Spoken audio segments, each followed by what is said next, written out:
Oui, tu es pauvre et tu l'es à cause d'une action que tu fais tous les jours, mais que tu crois productive. Il faut savoir que j'ai commencé de mon côté à consommer du contenu autour de l'entrepreneuriat, de l'investissement ou même encore des business en ligne à l'âge seulement de 14 ans à la fin du collège. J'ai été même jusqu'à développer différents comptes YouTube pour segmenter ma consommation de contenu. Un compte était dédié au pur divertissement, un autre l'était quant à lui autour du business en français et également du coup de l'investissement. Et j'ai été même jusqu'à créer un autre compte pour voir du business et de la santé en anglais pour améliorer cette partie-là. Sauf que tu as dû sûrement détecter un gros problème, c'est que j'étais dans la surconsommation de contenu. Mais là, tu vas me dire, mais oui, Maxime, t'es bien gentil, mais à 14 ans, tu vas pas te lancer dans le business en ligne, dans l'entrepreneuriat, donc c'est logique que tu consommes énormément de contenu. Certes, mais c'était pas la seule chose, puisque à 15-16 ans, je continuais comme ça, et j'ai continué cette consommation excessive de contenu tout le long de ma vie. Et là, tu vas me dire certainement quel est le rapport avec la pauvreté. Eh bien, je vais te le dire dès maintenant. Imaginons que tu dois combattre Mike Tyson à son prime dans un an dans un match de boxe en 3 rounds de 3 minutes. Qu'est-ce que tu ferais pendant un an de préparation? Est-ce que pendant cette année-là, tu commencerais à t'entraîner, faire des combats? Ou est-ce qu'au contraire, tu commencerais et tu ne ferais que des frappes au sac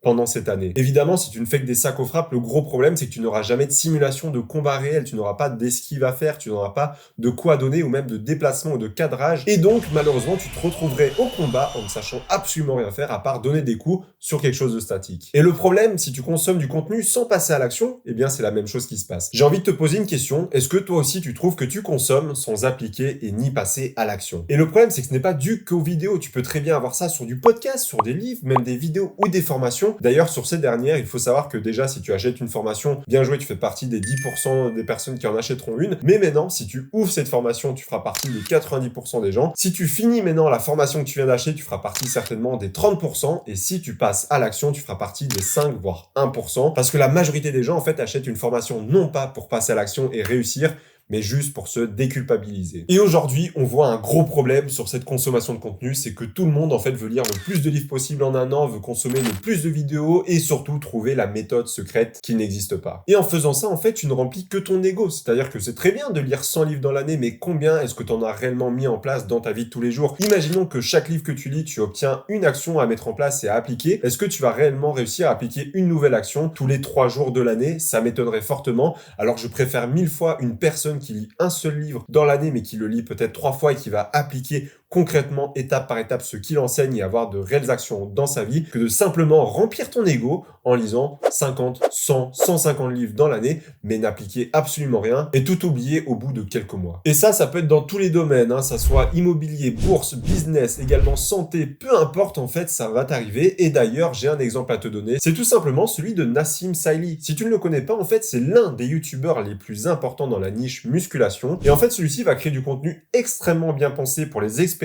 Et le gros problème, c'est il complexifie beaucoup trop la musculation pour les débutants. En général, quand tu n'es même pas encore allé à la salle de sport, la seule chose dont tu as besoin de savoir, ça sera quoi manger et quels exercices faire environ, même s'ils sont pas les plus adaptés à ta morphologie, tu auras des résultats quoi qu'il arrive. Par contre, si tu commences à voir ces vidéos avant même de t'inscrire à la salle de sport, tu vas te poser 36 000 questions. Quel complément alimentaire choisir parce que je vois que la créatine est un tout petit mieux que la protéine, et en même temps, quels exercices je vais me mettre parce qu'il dit que faire cet exercice-là est un tout petit peu mieux que celui-là, mais en même temps, j'ai des mauvaises sensations. Bref, tu vas te poser tellement de questions que tu ne passeras jamais à l'action parce que tu as trop d'informations à ta disposition. La meilleure chose, clairement, sera d'utiliser la loi de Pareto, mais poussée à l'extrême, c'est-à-dire que la classique, c'est 20-80%, et ici, on va dire que 1 et 99% sera la meilleure chose à faire. Je vais te donner un exemple. Dans l'immobilier, c'est très connu que la première chose à faire, c'est de constituer un réseau, mais également d'avoir une conscience de marché, c'est-à-dire de savoir détecter les opportunités, savoir où est la demande locative ou non, et donc ton rôle à toi ne va pas être de comprendre la fiscalité, comment négocier le bien, puisque ça, c'est des étapes encore trop avancées par rapport à ton stade actuel. Mais par contre, lorsque tu as débloqué cette étape-là, évidemment, on va aller chercher la deuxième étape qui serait potentiellement aller chercher un crédit ou alors commencer les négociations de biens. Et là, à ce moment-là, tu apprends pour cette étape-là, tu la perfectionnes et une fois que celle-ci sera parfaitement maîtrisée, tu repasses à l'étape suivante. D'ailleurs, sur ce sujet, mon grand-père me l'a très bien prouvé. Il faut savoir qu'il est parti absolument de zéro. Il est né juste avant la guerre et il a monté une entreprise à l'âge de 25 ans dans la menuiserie. Il a embauché plusieurs employés.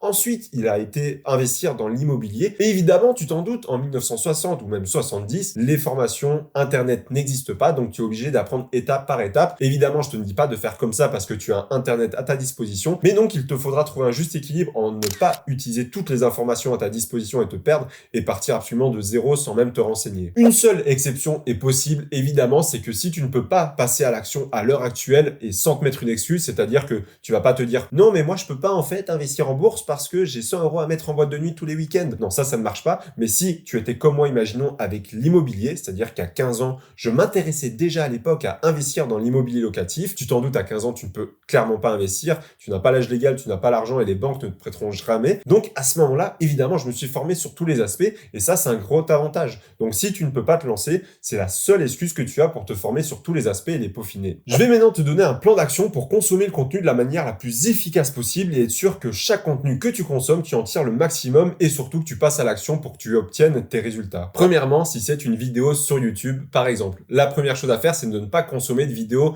dopamine comme celle-ci. Alors évidemment, je te dis pas de ne pas te divertir. Là, on parle vraiment si tu veux une vidéo pour apprendre une chose très précise et spécifique. Premièrement, ça ne va pas être dans des vidéos de 3, 4, 5, 10, 15 minutes que tu vas trouver ça avec plein de montage. Alors certes, tu peux trouver des choses très intéressantes, mais c'est souvent des choses qui ont déjà été répétées et que tu connais déjà et tu regardes surtout ça pour te déculpabiliser. Là, je te parle de regarder des vraies vidéos de peut-être 30, 40, 1 heure, 2 heures d'un sujet très spécifique et qui ont l'air plutôt ennuyantes parce que tu n'as aucun montage ou autre, comme les vidéos que je t'ai pu faire, que je te mets juste ici, de formation offerte. Ensuite, l'objectif, c'est de consommer une vidéo par jour, grand maximum, en termes de formation. Tu t'en doutes, c'est déjà compliqué d'appliquer un plan d'action d'une seule vidéo chaque jour. Et donc, en plus de cela, si tu commences à consommer 1, 2, 3, 4 vidéos formation par jour avec plein de plans d'action à mettre en place, tu n'y arriveras jamais. Donc, limite-toi à une vidéo et crois-moi, si ne serait-ce que tu appliques tout ce qui est dit dans cette vidéo et que tu trouves le plan d'action qui te correspond, ça peut faire des ravages et une seule vidéo suffira grandement. Troisième étape, c'est évidemment d'ouvrir une application de notes et de résumer tous les points importants. C'est très beau de regarder la vidéo, mais ne le fais pas passivement, sinon c'est comme si tu consommais n'importe quel contenu. Quatrième étape, et c'est certainement la plus importante, ça va être de trouver 3 actions qui a été dites dans la vidéo que tu vas pouvoir implémenter. Imaginons, tu regardes une vidéo sur la bourse et investir plus d'argent.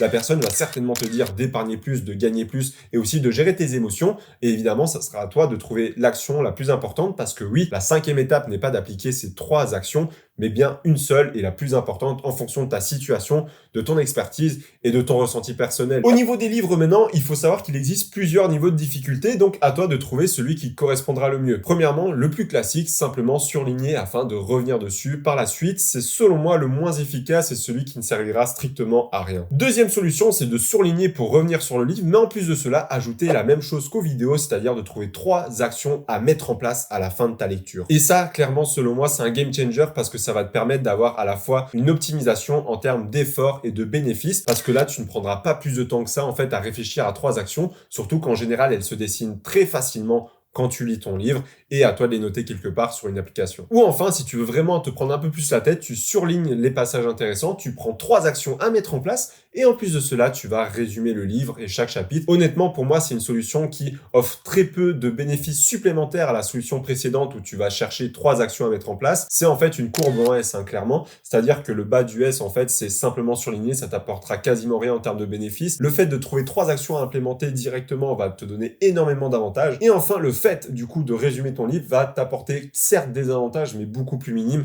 qu'à l'explosion d'ajouter 3 actions. Et enfin, un petit bonus, c'est de lire à chaque fois ton livre 3 fois. Alors, pas forcément d'affilée, tu peux très bien attendre peut-être 1 an ou quelques mois entre tes relectures, mais c'est très important parce qu'en fait, tu as une nouvelle position, une nouvelle vision de la vie également et des choses que tu lis. Imaginons, tu lis un livre sur tes relations, tu es célibataire, 6 mois plus tard, tu es en couple. Rien que là, ça aura totalement changé la vision du livre et tu pourras comprendre peut-être certaines choses d'une manière différente que tu pourras implémenter à ce moment-là. Pour finir avec les formations, premièrement, si tu sais que tu ne vas pas l'appliquer, alors ne l'achète pas, ça servira strictement à rien en fait. Première étape, c'est que tu te mets en mode deep work, c'est-à-dire que tu dois absolument, et d'ailleurs comme les vidéos, je te le recommande, ici tu dois être complètement immergé dans la formation pour la saisir au maximum. Deuxième chose, comme les vidéos, tu vas ouvrir en fait une application de notes et noter chaque chapitre. Les points importants, tu vas résumer également ce qui te semble intéressant à mettre en place et pour finir, à chaque fin de chapitre, tu vas appliquer ce qui est dit dans celui-ci et tu ne passeras pas au suivant tant que tu n'auras pas appliqué en fait ce que tu as noté. Le mieux, encore une fois, comme la vidéo, c'est d'avoir entre 1 et 3 actions à mettre en place à chaque chapitre. Tu les mets et une fois que tu as vu leur résultat porter ses fruits,